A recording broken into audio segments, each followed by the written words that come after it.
Most of us have dealt with some sort of negativity in our lives, whether it be in our childhood or continuing it on into an adult. But the problem becomes when you allow that negativity around you to start getting in your head. And then it gets even worse when you start talking negatively to yourself. We all kind of do it. I understand. It sneaks into our heads. But today we're going to give you 7 tips to stop that negative self-talk in its tracks. Today we're going to give you 7 tips to stop that negative self-talk in its tracks. Good morning and welcome to Coffee with Colleen. Let's get rid of that background noise real quick. And like I said, we start dealing with negativity in our lives right from when we're a little child. I mean, we're told no constantly when we're little, and then we experience no throughout our entire life. So being told no and having negative things happen around us, and there's bad people. You know, I think it was explained to me once that bad people are like the weather. Sometimes the weather is good. Most of the time the weather's good where I live in Texas, but sometimes it's bad or it's really, really bad. And it's the same thing with people. So make sure that you understand that negativity around us is a normal part of life. The problem becomes when the negative self-talk gets in your head and you start talking to yourself that way. And negative self-talk is the number one issue that holds people back. If this is your first time watching, my name is Colleen Hammond. I'm a former on-camera meteorologist for the Weather Channel, turned image consultant, coach, and mentor.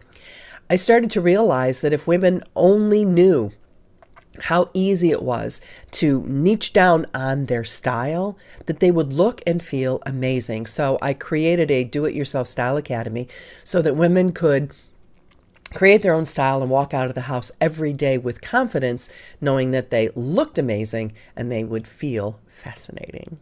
So if you find this content informational or supportive, please share it. And of course, hit that subscribe button if you're watching this on YouTube so that you know when my other videos come out. So before you start thinking negatively, if you start thinking negatively, the wisdom out there, the natural, things that people will say was, well, just stop thinking those negative thoughts. But the problem with that is it's counterproductive, because if you try to not think about something, you reinforce it. You end up thinking about it more. So the best example I was ever given was, don't think about a pink elephant with lime green spots trying to climb the tree in your front yard or in your backyard.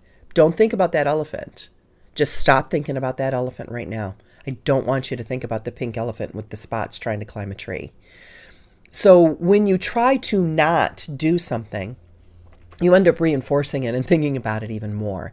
So we're going to give you 7 tips that actually I've woven a couple of them, but I like the number 7. So we're going to keep it with 7 to help you stop negativity immediately. Number 1, you have to distinguish between negative self-talk and critique. So you can't walk around like Stuart Smiley, everything's great, and because maybe you did make a mistake, and the honest thing to do would be to unpack it and figure out what it is. So a self-critique of a situation is okay, but walking around saying, I'm just so dumb, I can't believe I did that, how stupid, geez, I feel fat today, recognizing the difference between, I made a mistake. How can I learn from that and not make that mistake again? What can I do next time to make it better? Distinguishing between the two is going to naturally lead to a better situation. So remember to keep that balance in there. So walking around saying, I'm dumb, I'm stupid, I'm, whatever, is not productive. But if you are in a situation where you made a mistake or something happened that you can correct and do it differently next time, then that's a self-critique. So the first step is to distinguish between, is this helpful or not? Right? And do you find that balance? Here's like 1A. Do you find that balance between rewarding yourself for the things you do well?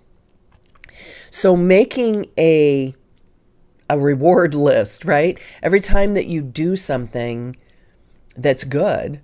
And I was at a conference, I spoke at a conference down in Australia, And I forget what they call it. They actually have a term for it in Australia where you just don't compliment yourself. So I'm not saying walk around and tell people all of your greatest accomplishments and your kudos, but to be able to recognize that you do actually accomplish some wonderful things during the day.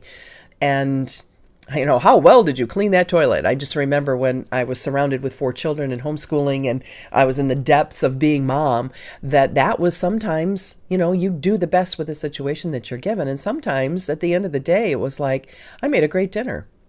Now, somebody might have fussed about it or complained about it, but I did a good dinner. I cleaned the toilets really well today, but rewarding yourself and recognizing your accomplishments and the things that you have done well, either today or in your past, is an important balance. So do you find yourself rewarding yourself more in your self-talk and saying, good job, great job, I did that today? Or do you find yourself saying, well, that was dumb, I can't believe I did that. Psh, how stupid, right? So start listening to yourself. Number 2, accept that you're going to make mistakes, because there's been how many perfect people ever born on this planet, right?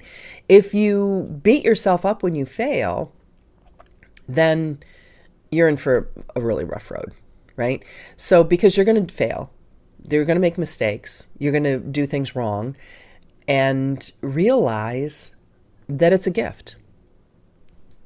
It's part of the human condition. You're not the only one. All of us make mistakes. All of us fail. All of us have tech problems, right? So lessons learned. Excuse me. I was trying not to cough. Lessons learned is how you should really look at it. You just found a way that it didn't work. Was it Thomas Edison? He found 9,999 ways to not make a light bulb until the 10,000th try. And then it finally worked. So finally trying to realize that it's not a failure, it's a lesson learned. All right, number 3, daily affirmations. And I haven't talked about this a lot because I still have that Stuart Smalley from Saturday Night Live thing, doggone it, I'm good enough, in my head. But I used to do affirmations. And all affirmations really are practicing being positive, practicing positive self-talk. So I was watching a show. Oops, sorry about that. Hit the microphone. I was watching a show on Masterclass, and it was about style. And it was this man who is recognized as a stylist, and he's a stylist to the stars, and etc. And before, they showed like a behind the scenes of him in the green room getting ready to go out onto the set. And he was like, you're good enough. They asked you to do this because you're amazing. And so even he was cursed with these self-doubts, right? And you look at somebody like that and you think, wow, he's at the top of his field, but he still was dealing with negative self-talk.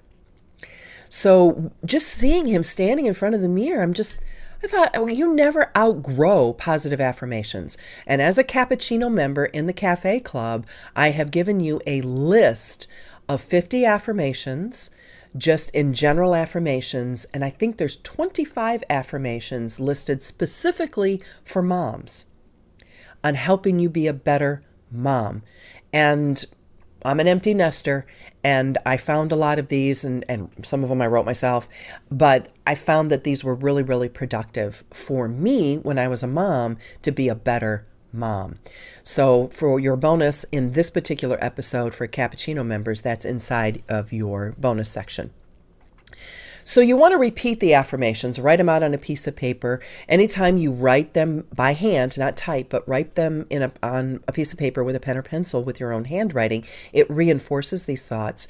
The other thing that I do, that you can record yourself saying these affirmations. And when you're recording it, you have to, and you can record it on your phone. I mean, where's my phone? Oh, here it is. You can just record it on your phone and record it into your phone, and then you have it recorded. Put on your headsets and listen to it while you're emptying the dishwasher. And of course, how you'd empty the dishwasher? Putting the pen in your mouth. Because a pen in your mouth for 1 to 2 minutes actually improves your endorphin release, and it forces your face to smile, and it makes you happier.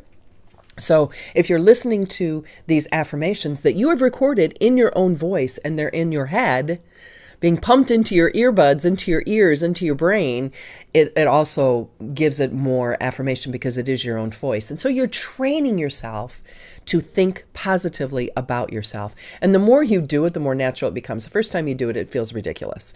You're looking yourself in the mirror. It's like, doggone it, you're good enough, right? But no, you're positive, you're uplifting, you're supportive, and thinking of all the words and thinking of your best self as well. What words do you want to ascribe to you as your best self? All right, so that's number 3, is working on those affirmations. Number 4, limit your time exposure to toxic people. This is huge. And if you don't have the top 10 toxic people list, or you haven't seen it in a while, I highly recommend you go and get the, oops, it's not letting me post it over here. Okay, so I'm trying to post it for there we are, the people on YouTube. There's people in our lives that are just toxic. And sometimes you can't get rid of them. You can't cut them out of your life because they may be a family member, but you can limit your exposure to them. You can develop strategies of how you want to deal with them. You can spend as little time with them as possible. And if you're already struggling with negative self-talk, being around negative people will reinforce that. So you want to limit your exposure to negative people and increase your exposure to positive people. So who in your life is positive that you want to be around, that's uplifting, that brings you joy, that affirms you and gives you compliments? With my grandchildren right now, my daughters have really focused on emotional intelligence and teaching them their emotions. Oh, you're angry. Oh, you're so happy. Teaching them to be able to label their emotions, and then remembering that it takes 10 positives to counteract 1 negative. So trying to affirm them and, celebrate the things that they do right. Oh, good job. I'm proud of you. Aren't you proud of yourself? Good job. You should feel good about the fact that you did that. And don't you feel good? And so being around that, I realized, gosh, I need to start doing that more with myself and remembering to do that. Because of this whole pandemic, you forget about what it's like to be with people. So remembering what it's like when you're with people one-on-one, or when we're going to do our cappuccino members, we're doing our special cocktails with Colleen, our special Zoom call, our exclusive private club. Just being together like that, sometimes we forget to do those positive affirmations. And number 5, learn to see the good in people. If you're always looking and seeing negative in other people, no wonder you see negative in yourself. So if you try to look around and saying, instead of looking at somebody like, what an idiot, I can't believe they're standing in line and they're not even paying attention to the fact that they could be moving up, or the light is green, for heaven's sakes, honk honk. Who gave you a driver's license? So if you find yourself, those are mine. I get irritated with people in line. I don't like standing in line. Do you like standing in line? I don't know anybody that really likes standing in line. So I try to find productive things to do when I'm in line, but I get frustrated driving. So yeah, those are mine. I'm working on it. But anyway, if you find yourself being negative about other people, try to look and say, the reason that person's driving so slow is because, I had a friend that actually moved here from Europe, and she got on, we do 75 miles per hour on the freeway, and she's never driven over 45 miles per hour in her life. So she drove 45 miles an hour. And I said, girlfriend, that's dangerous. First of all, you can get a ticket for obstructing traffic. But second of all, if you're going to be, first, just don't get on the freeway. There's other ways to get around. Don't get on the highway. And if you don't want to do 75, stay on the back roads and do 45, right? So I try to remember that there may be something going on in that person's life. Or when somebody races by you on the freeway doing 100 miles an hour, you think, what a jerk, right? Or you can think, they might be on the way to the emergency room. So I've had to train myself in those 2 situations. Normally I'm really good about it, but in those 2 situations, I tend to be a little bit negative about people's intent, if you will. And I also have to remember, stay in your own lane. It's none of your business. It's what people do, what they say, how they react. It's none of our business. So we need to mind our own business, keep our thoughts to ourselves, and avoid negative thoughts. Number 6, negative thinking is a choice, just like positive thinking is a choice. So even though you've been bombarded with negativity your entire life, it's something you choose to do. Maybe it's a habit and it's time to break that habit. So choose to think positively. It doesn't come naturally. It doesn't come quickly, especially if you were criticized a lot or, grew up in a critical environment, which is part of my perfectionism, is that I was always told I could always do better. I was never acknowledged, hey, great job. It was always like, why is that an A-? It should be an A+. Or why isn't it A? It should be an A+. Why'd you get a 95 on that test? Why did you get that one problem wrong? So there was always that focus on the small negative as opposed to rewarding the huge positive. It was like, I got 5 A+ and 1 A-. Where was the reward for the A+, right? So choose to think positively because it is a choice, but it does take work, especially if you've been surrounded by negativity your whole life. And finally, learn to strengthen your self-belief. A lot of negative thinking comes from or is caused by a lack of belief in yourself. So strengthening your confidence will help you overcome a lot of those negative self-talk behaviors. All right, so some things that you can do. Number 1, start using affirmations. And again, Cafe Club members, your bonus this month is, Cappuccino members is about 150 affirmations in there for you to choose from. So find 1 or 2 that you really, really like and start implementing those daily, multiple times a day into your activities. Number 2, start a negativity journal. So when you find yourself thinking a negative thought, stop, write it down. And then write down why you came to that negative conclusion. And sometimes we can't figure out the why, so then just write the reasons it's not true. Write down why that negative self-talk that you just said to yourself isn't true. And again, especially if you can do it by hand, works if you're typing it because it's causing you to stop and think about where these thoughts are coming from, where they initiated from, and how they got into your head. But counter them by telling yourself why they aren't true. And number 3, a gratitude list.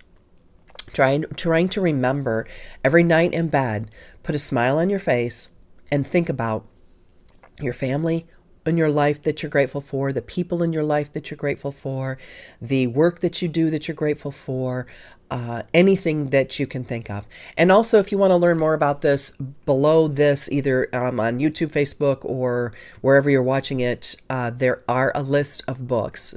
What to Say When You Talk to Yourself by Shad Helmstetter.